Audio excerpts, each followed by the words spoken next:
Hello, what's up guys? Ngayon guys for this video. Meron akong share sa inyo guys ha. So kanina update sa sa video datay na pinost ko kanina. So nakalagay doon, nandun yung GCash number ko.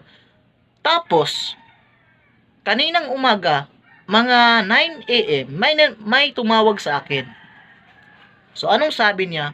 Sir, ako po yung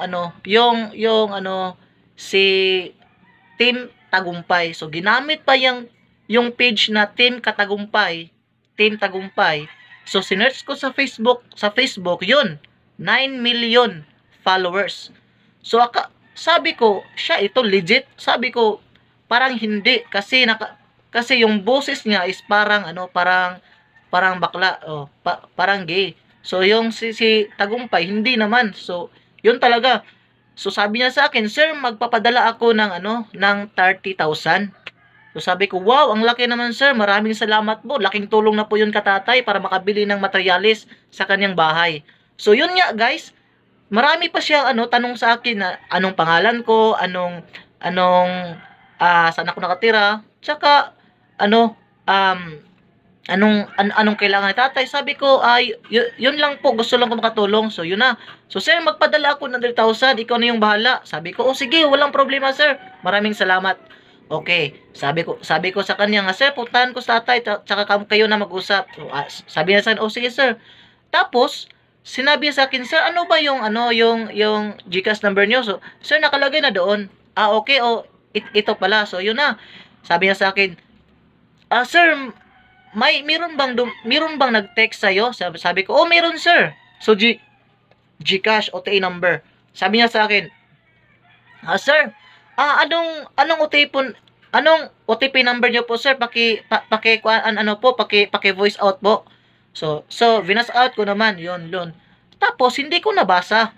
So, pag yung huli nabasa ko, do not share your OTP number. Sabi ko, scam ito, scam. So doon ako naka-realize na scam pala yon. So sabi ko, okay sir. So tanong niya sa akin, sir, please, paki-indicate yung password mo. Ha? Password ng GCash ko, i-indicate ko. Tapos, yung OTP number, tsaka yung password sa GCash ko, Bakit kasama yung GCash password ko? Sabi ko sa kanya, sir, bakit hindi mo lang i-direct sa GCash number ko? Sabi niya sa akin, no sir, sa bank account ko ito, ha? Anong bank account? Grabe naman, sir. So, sabi ko sa kanya, sir, baka scam to, sir, ha? Sabi, hindi. Nagalit yung scammer. So, sabi ko, hindi, sir. So, sinabayan ko. Yun, sinabayan ko. Sabi ko sa kanya, pero mali yung OT number na binigay ko. So, yun. Yun, guys. Tapos, nagalit. Tapos, pinatay ko.